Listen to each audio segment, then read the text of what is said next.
Hello गते को सनाम को सगुन जोहार मसीदा ऑफिशियल यूट्यूब चैनल रे पे सनाम को सगुन दराम तबे गते को पे चेक लेका मेना पे आसोक कनई सिरजन बाबा दया दुलर ते मौज आर नपाय गे मेना पे आर इन हो अडी नपाय गे मेनाई तबना आदो देलाबन तेही नोआ वीडियो रे आबो दो अडी मारांग दुख खबर बन आंजमा से बन बाडाया और नोआ दुख खबर दो सोशल मीडिया रे पूरी वायरल कना और ओटांग बड़ाय कना ओना इयते तेही आबो नोआ चैनल रहा नोआ दुख खबर चीज कना नोआ विषय ते थोड़ा गान बन एक्सप्लेना और बन गालमरा और नोआ दुख खबर दो ओकालेका होइना और ओकारे होई कना नोआ बखरा ते अब बन गालमरा आदो गते को जुदी जहां को मसीदा ऑफिशियल यूट्यूब चैनल बापे सब्सक्राइब का तबन खाय दया कते सब्सक्राइब कते दोहाय तबन पे चेदा से नोआ रे नुंका गी ताजा खबर इन अगुये कन तबना और जहां खबर बढ़ाई कते आपे पूरे दुनिया रे से पूरे भारत दिसम रे से झारखंड रे चीज लिका हुयुक कना चीज हुयुक कना मेनते बन बाडाय नाम आदो दिला बन बिना बिलम कते नोआ वीडियो बन स्टार्ट लगे तबे गते को जहां दुख खबर बन मेने कान ना दुख खबर दो नोआ कना जे अहमदाबाद रे गुजरात रे अहमदाबाद रे जहां दो बारपे दिन लहारे मिटन प्लेन उड़ाव सावतेगी क्रैश ना माने एतहब उड़ाव एहबना और 30 सेकेंड भीतरी रे ओना आरहों न्यूरहैना और न्यूरह कते ओना दो ब्लास्ट ना और ओना रे लगभग 442 यात्री को तहकना उनको सनाम को गोज चबायना एकेन मिटने सरेना और उनी दो दोन किदाय दोन के खाए घायल बड़ाव कना मेनखान उनी दो बंचाव गे मेनाया आदो गाते को सरीगी उनी दो चोटरेन चांदो बंगा से सिरजन बाबा ईश्वर बाबा गे उनी दो बंचाव के दिया भगवान गे उनी बंचाव के दिया उनी रेन जहां आज देवा सेवा वाय कान थना पासे उनी गे उनी दो बंचाव का दिया बांखान दो उन मारंग हादसा होइना मिटन हो बाको बंचाव लेना 400-450 हॉर रे मिटन हो बाको बंचाव लेना मेनखान मिटने बंचावना उनी दो अडी किस्मत वाला हॉर कना और सरीगी नोआ दो को लयत कना जे अहमदाबाद खन जैसे नोआ उड़ाने भराव केदा एहबना और एहब तोरा रगे ओना दो भन भनाव कते न्यूरह धुरवना और न्यूरहयन का ओना दो हॉस्पिटल चितान रे न्यूरहयना और हॉस्पिटल रेन ओना आसपास ते तीन हॉर को तहलना उनको सना को लो गइना से को तेन गइना आदा नोआ दो अडी मारांग दुख रिया खबर कना और नोआ दुख खबर दो भारत दिसम लिया अडी मारांग दुख खबर कना गति को तीन नोआ को उड़ान को भराव दा जहाज से उड़न गड्डी ओना लहारे आयमा लेकाना को चेकिंग दा जांच दा मेनखान इनहिला ओना जांच पड़ताल कते चिकाते बको बुझ दाड़ेदा जे नोआ दो उड़ाव सावते गे ना नोआ दो क्रैश से नोआ दो बड़ीजो और न्यूरहा तो नोआ को दा सनाम चांदो बंगा वा लीला कना और नोआ लीला दो दिन ब दिन सनाम बढ़ा ते चला कना आदो गते को नोय नुका जहाते चला ओक्ते रे अपनार रेन चांदो बंगा को जरूर ᱧᱩᱢ जरूर कना देवा सेवा आटो को जरूर कना चिदा से नोय नुका घटना तीन रे हुयुआ तीन रे ची हुयुआ अब बाबन बड़ाया ओनाते हमेशा अब दो सपड़ाव कान तहन हुयुक तबना हर मुसीबत खो टकरा लगी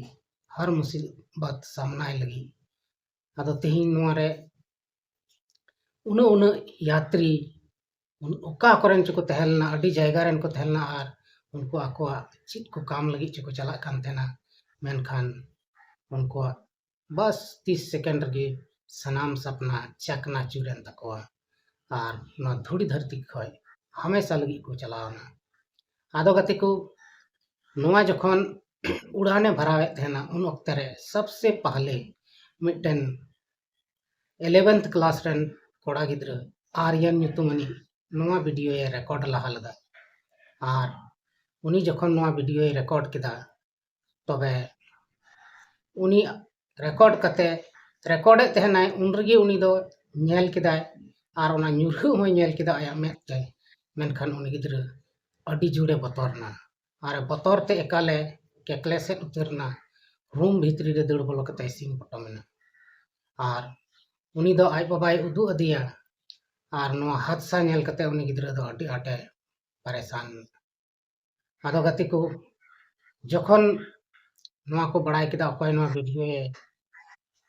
ᱨᱮᱠᱚर्ड ᱟᱠᱟᱫᱟ पुलिस को पूरे सेंद्रा को धुलना और सेंद्रा सेंद्रा ते उन्हीं को नाम के दिया और पूरे पूछताछ रे मेना को चिकाते आमेम नवा वीडियो में रिकॉर्ड किया आम ची लाहा खनेम बाडाई कान थेना जे नवा नुंका से हनका नुंका ओटांग कते फिर नवा ब्लास्ट हो और नुरहा तो उन्हीं गिद्र चिका बाय लई दाड़ी कना और उन्हीं बात ची हम बाय बड़ाया उन्हीं दो देहात खने चलाओ कान थेना अहमदाबाद शहर ते आज बाबा ठेन ᱧᱟᱯᱟᱢ ᱥᱮ ᱯᱮᱲᱟ ᱦᱚᱲᱚᱜ ᱞᱮᱠᱟ ᱮᱱᱛᱮ ᱩᱱᱤ ᱟᱡ ᱵᱟᱵᱟ ᱫᱚ ᱚᱸᱰᱮ ᱜᱮ ᱠᱟᱹᱢᱤ ᱛᱟᱦᱮᱱᱟ ᱟᱦᱢᱫᱟᱵᱟᱫ ᱨᱮ ᱟᱨ ᱨᱮᱱᱴ ᱨᱮ ᱛᱟᱦᱮᱱ ᱠᱟᱱ ᱛᱟᱦᱮᱱᱟ ᱟᱫᱚ ᱩᱱᱤ ᱫᱚ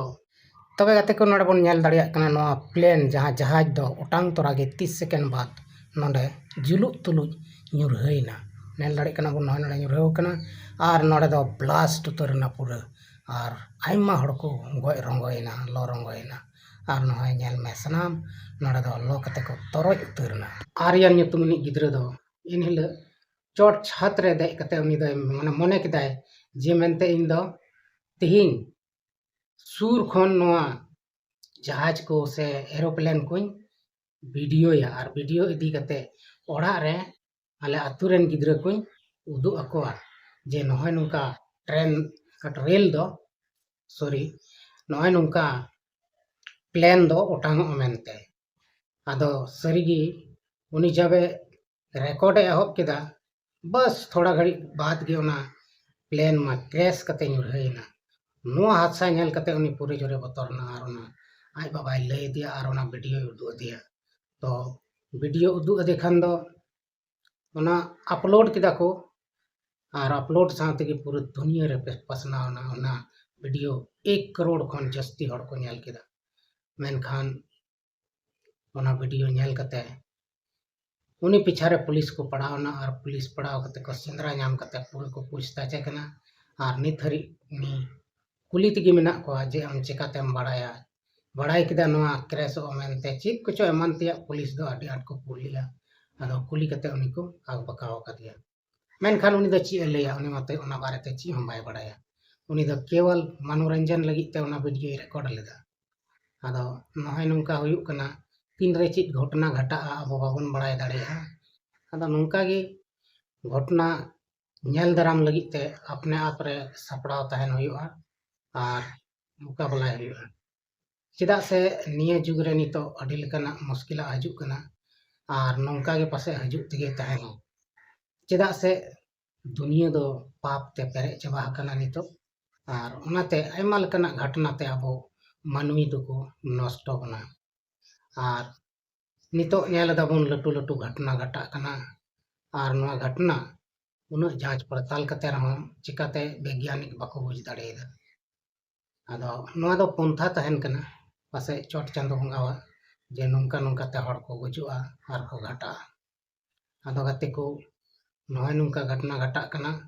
हमेशा आदो जहां तक बन चला से बन दाड़ाय अबो अपने आप रे मौजते नपायते सपड़ाव कते बन तहना मने अंतर रे अबो अपना रेन सिरजन बाबा चांदो बंगा एमानते तेन को मिना को ताबन अबोरेन बंगा बुरु को ᱧᱩᱢ कते कि जहां से बन चला और अपना आत्मरक्षा लगी देवा सेवा कते बन चला आदो नहय नोंका सरीगी उनको तिना दुख रिया कथा कना उनको घारों रे उनको पेड़ा पर्व करे अडी दुख होयना आदो गते को तेहिना नवा वीडियो रे नवा खबर बन बडाय किदा और नोंका गे नवा चैनल रे अबो आयमा लेकाना खबर को हमेशा अगुए तबना आदो सपोर्टिंग तबन पे दया कते गणवाइन तबन पे जेमन नोंका बेस बेस वीडियो अगुई आदो देलाबन तबे तिहिना वीडियो दो नड़े गिन मुचाद तबना मा तबे सनाम को इन सेन खन मुचाद जोहार।